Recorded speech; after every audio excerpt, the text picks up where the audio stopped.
Hi guys, welcome back to Spoonie Call. My name is Ariel and today we're going to be talking about what lupus even is.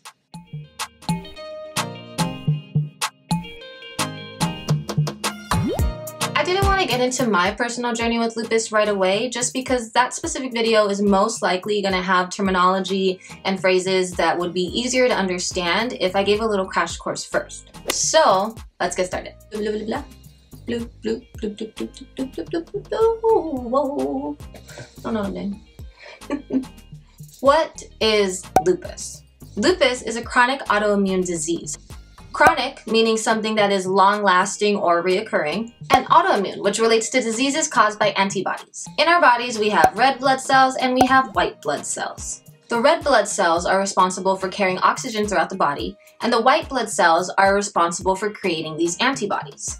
Antibodies are responsible for fighting germs and infections that make you sick. However, with lupus, these antibodies attack other antibodies and white blood cells and your healthy tissues. Say antibody one more time. Say it. Say it. Say antibody one more time. What is important to note is that lupus is systemic, meaning that it can attack any and all parts of your body. It has no preference whatsoever. Skin, hearts, lungs, kidneys, you name it, and it'll get its grubby little fingers all over you.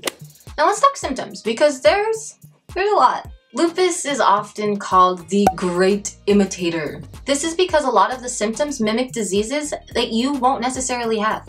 And it's not uncommon for a patient to be misdiagnosed with other chronic diseases like fibromyalgia, rheumatoid arthritis, or even multiple sclerosis. All of which I want to discuss in future videos, so stay tuned for those.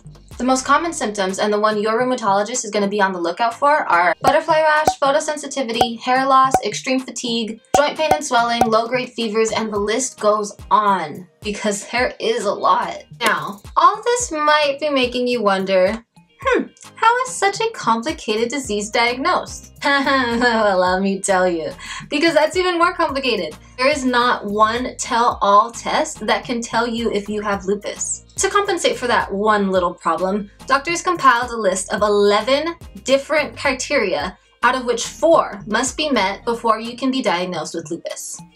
I already mentioned some of them because they are few symptoms, but I'll list them here and we'll talk about the one that I think is the most important.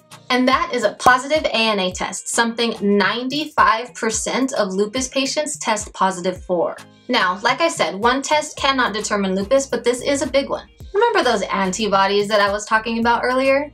Yep, we're bringing this full circle. They're the ones that are supposed to be fighting the bacteria and germs in your body instead of attacking your healthy tissues. Yeah, those ones. The ANA panel checks for these, and more specifically, antibody double-stranded DNA, anti-Smiths, and other things with numbers and letters in the name that don't really matter. A positive ANA test, in combination with 3 other criteria, tells your doctor, hey, maybe we should look into lupus for you because something is definitely up.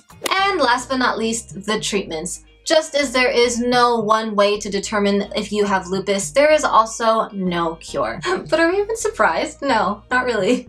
Not even a little bit. Not even a little bit. However, there are plenty, and when I say plenty, I mean plenty of medications at your disposal. I mean, just look at the stock I got. Soon I'll be getting into different categories and names and what they do in a different video. But for now, the most common medications that you should probably know about are hydroxychloroquine, otherwise known as Plaquenil, mycophenolate, otherwise known as Cellcept, and prednisone, a steroid. All of which that can be taken short-term or long-term depending on the severity of your symptoms.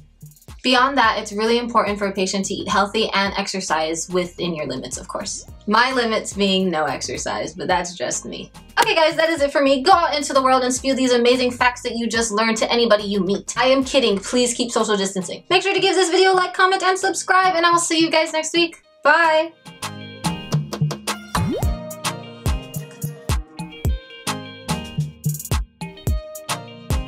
Have you heard about mycophenolate? Mycophenolate? Mycophenolate? Mycophenolate. Oh wow, mycophenolate. Yeah, hey, mycophenolate. Yeah, mycophenolate.